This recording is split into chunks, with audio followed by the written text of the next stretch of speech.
समांतर माध्य arithmetic mean. इससे पहले हम बहुलक और मध्यिका के बारे में पढ़ चुके हैं। इस वीडियो में हम समांतर माध्य के बारे में अध्ययन करेंगे।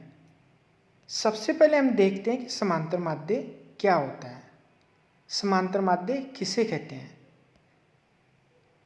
किसी समंकमाला का समांतर माध्य वह मूल्य है जो उस श्रेणी के सभी मूल्यों के योग को उनकी संख्या से भाग देने पर प्राप्त होता है। यानी एक श्रेणी के जितने पद मूल्य होते हैं उन पद मूल्यों का योग करके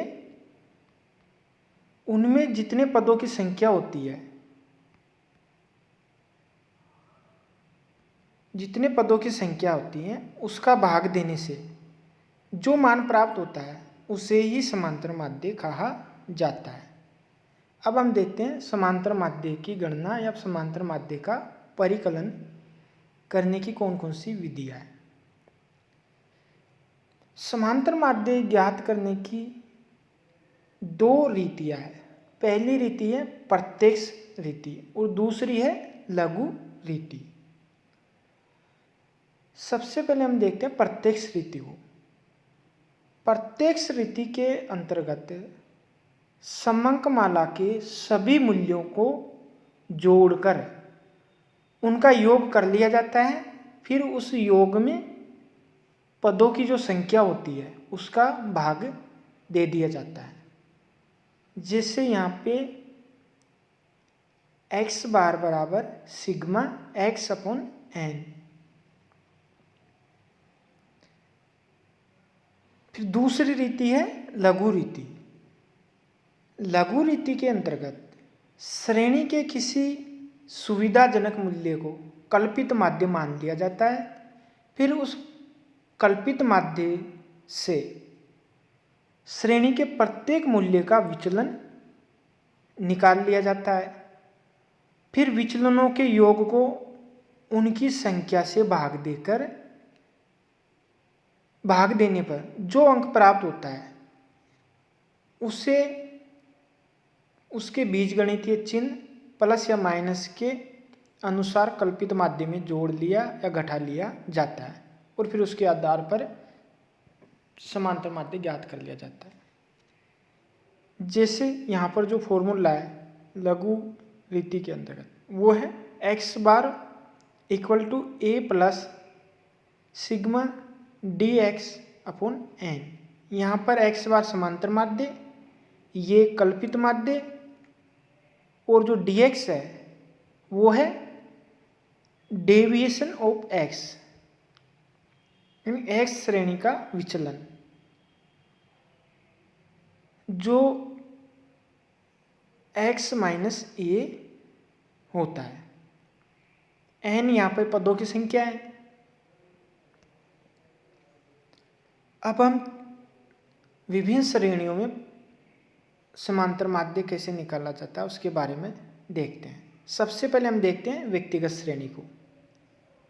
व्यक्तिगत श्रेणी के अंतर्गत प्रत्यक्ष रीति और लघु रीति दोनों के अंतर्गत समांतर माध्य की गणना कर सकते हैं। सबसे पहले हम देखते हैं प्रत्यक्ष रीति। व्यक्तिगत श्रेणी के अंतर्गत समांतर माध्य ज्ञात करने की प्रत्यक्ष रीति को। प्रत्यक्ष रीति के अंतर्गत समांतर माध्य ज्ञात करने के लिए हम सबसे पहले जो पद मूल्य होते हैं, श्रेणी के जो पद मूल्य होते हैं उनका योग कर लेते हैं। फिर उनका योग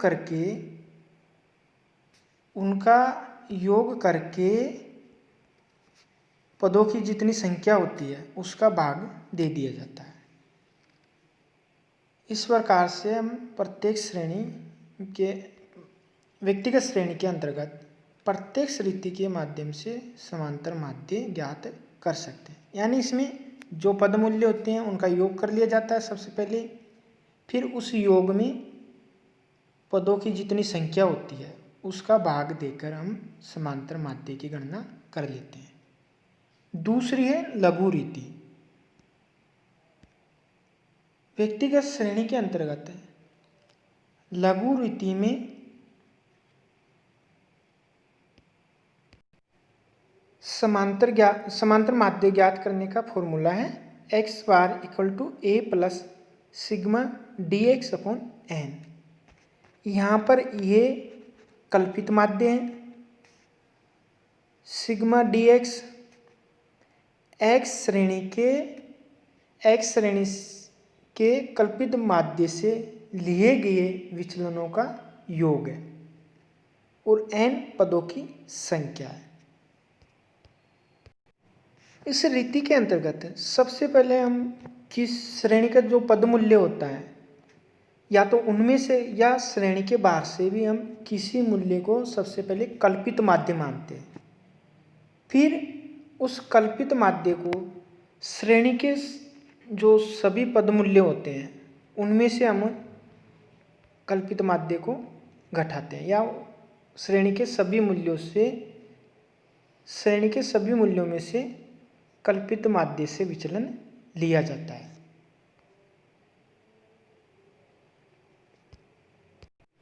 फिर जो विचलन लिए जाते हैं उनका हम योग कर लेते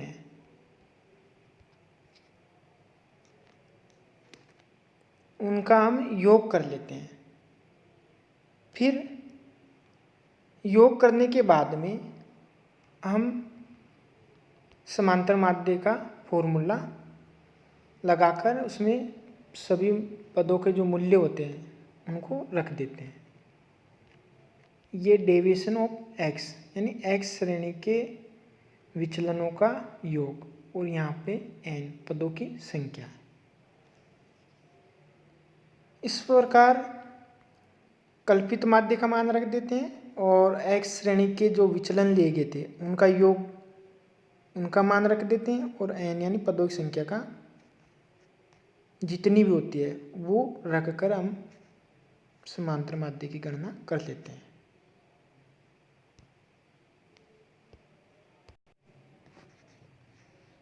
इस तरीके से लघु रीति के अंतर्गत हम सबसे पहले जो व्यक्तिगत मूल्य होते हैं उनमें से कल्पित माध्य के माध्यम से कल्पित माध्य को घटाकर विचलन ज्ञात करते हैं। फिर जो विचलन होते हैं उनका योग ज्ञात करते हैं। फिर सूत्र के माध्यम से हम समांतर माध्य की गणना कर लेते हैं। अब हम देखते हैं खंडित श्रेणी में समांतर माध्य की गणना। खंडित श्रेणी में भी हम प्रत्यक्ष रीति और लघु रीति के माध्यम से समांतर माध्य की गणना करते हैं। प्रत्यक्ष रीति में हम यहाँ पर जो बारंबारता दे रखी होती है, प्रत्यक्ष रीति में खंडित श्रेणी में जो बारंबारता दे रखी होती है उसको हम जो वो श्रेणी के जो पदमूल्य होते हैं उससे गुणा करके और फिर उन सभी का योग ज्ञात कर लेते हैं और उसमें जो पदों की संख्या होती है उसका भाग देकर हम प्रत्यक्ष रीति के अंतर्गत खंडित श्रेणी में समांतर माध्य की गणना कर लेते हैं। यहाँ पर जो n होता है वो जो संचयी बारंबारता होती है उसका योग लेते हैं, यानी जो संचयी बारंबारता होती है उनका योग ही यहाँ पर n होता है। फिर देखते हैं लघु रीति के अंतर्गत। लघु रीति के अंतर्गत हम कल्पित माध्य के माध्यम से सबसे पहले जो श्रेणी के पदमूल्य होते हैं उनमें से कल्पित माध्य को घटाकर श्रेणी के विचलन ज्ञात कर लेते हैं। फिर उन जो विचलन लिए गए हैं उनको हम बारंबारता से गुणा करते हैं। फिर बारंबारता को विचलनों से गुणा करके उनका योग ज्ञात करते हैं। इसके बाद में हम समांतर माध्य का जो फॉर्मूला दे रखा है उसमें इन सभी का मान रख देते हैं और इसके बाद हम समांतर माध्य की गणना कर लेते हैं।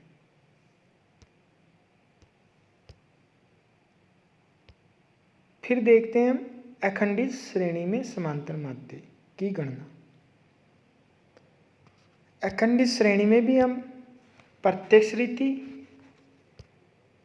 के माध्यम से समांतर माध्य ज्ञात कर सकते हैं, यानी खंडित श्रेणी में जो रीति होती है समांतर माध्य ज्ञात करने की, प्रत्यक्ष रीति, वो ही रीति अखंडित श्रेणी में भी अपनाई जाती है, यानी सेम होती है, इसमें कोई अंतर नहीं होता। फिर यहाँ पर लघु रीति के अंतर्गत समांतर माध्य की गणना अखंडित श्रेणी में, यहाँ पर भी वही सेम रीति है, इसमें कोई बदलाव नहीं है। अखंडित श्रेणी की जो समांतर माध्य ज्ञात करने की तीसरी रीति है वो है पद विचलन रीति। अब हम इसको थोड़ा डिटेल से देखते हैं। पद विचलन रीति। पद विचलन रीति अखंडित श्रेणी में तब अपनाई जाती है जब जो वर्ग विस्तार होता है वो समान हो, वर्ग विस्तार समान हो और वर्गांतरों की जो संख्या है वो अधिक हो। ऐसी स्थिति में हम पद विचलन रीति को अपनाकर समांतर माध्य की गणना कर सकते हैं, या पद विचलन की रीति के माध्यम से हम समांतर माध्य की गणना कर सकते हैं। इसमें समांतर माध्य ज्ञात करने का फॉर्मूला है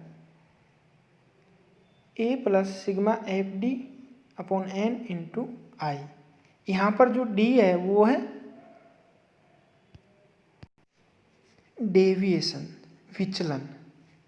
सबसे पहले हम इस रीति में जो वर्गांतर होता है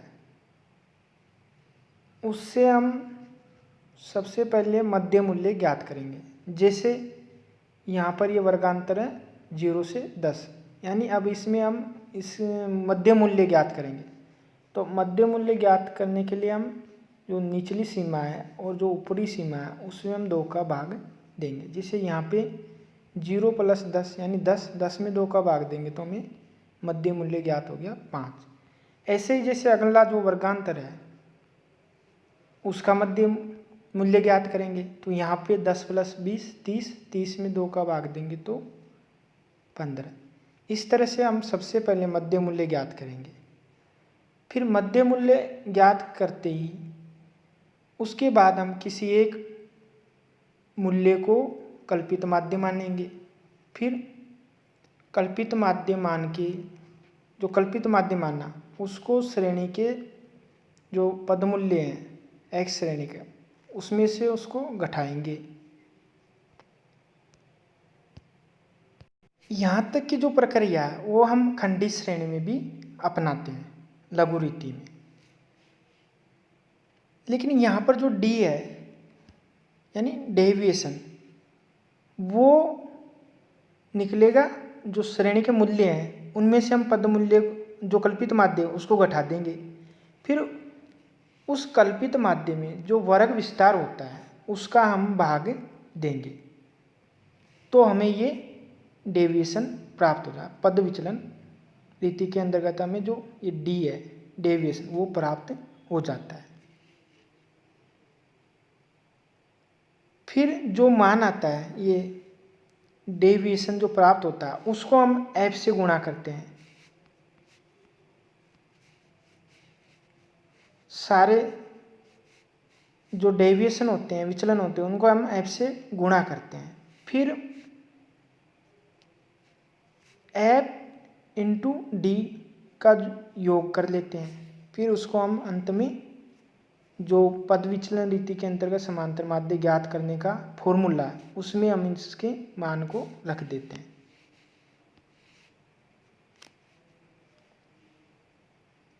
अब हम देखते हैं आकलन या योग रीति। आकलन या योग रीति के माध्यम से भी हम समांतर माध्य की गणना कर सकते हैं, लेकिन इस रीति का प्रयोग व्यवहार में बहुत कम किया जाता है। इसमें हम सबसे पहले जो श्रेणी होती है उसमें संचयी आवर्ती ज्ञात करते हैं। फिर संचयी आवर्ती ज्ञात करके उनका योग करते हैं। संचयी आवर्ती ज्ञात करने के बाद में जो कुल इकाइयाँ होती है n, उसका भाग देते हैं संचयी आवर्ती के योग में, तो हमें ज्ञात होता है f। इस रीति के अंतर्गत फिर m ज्ञात करते हैं। m इसमें जो श्रेणी दे रखी है उसमें जो अधिकतम जो वर्गांतर है उसको, जो अधिकतम वर्गांतर है, जैसे मान लो अधिकतम वर्गांतर हो 50 से 60, ये अधिकतम हो, तो उसका जो मध्य मूल्य होता है उसको हम m मानते हैं। तो यहाँ पर जैसे अधिकतम वर्गांतर मान लो श्रेणी का 50 से 60 हो, उससे वाले कम हो, तो 50 और 60 110, फिर उसमें 2 का भाग दें तो ये हमारा मध्य मूल्य ज्ञात होगा, तो ये यहाँ पर m होगा। यानी m जो श्रेणी का अधिकतम वर्गांतर है उसका मध्य मूल्य कहलाता है m। फिर इसके बाद में हम जो हमारा जो वर्ग विस्तार है वो ज्ञात करेंगे। तो ये भी श्रेणी का जो वर्गांतर दे रखे हैं उनके आधार पर ये भी ज्ञात हो जाता है। जैसे 50 से 60 ये वर्गांतर है तो इसका वर्ग विस्तार होगा 10, यानी निचली सीमा और ऊपरी सीमा में अंतर है 10 का। और यहाँ हमने पहले ही मान लिया कि यहाँ पर जो वर्गांतर है वो समान होंगे, यानी यहाँ भी वर्ग विस्तार 10 ही होगा, 40 से 50, 50 से 60 से। ये सारी चीज़ें दी, इन i का मान ज्ञात कर लिया हमने, m का कर लिया, तो फिर इन f का कर लिया, फिर हम इनको फॉर्मूले में रख देंगे। इस तरह से हम आकलन या योग वृत्ति के अंतर्गत समांतर माध्य की गणना कर सकते हैं।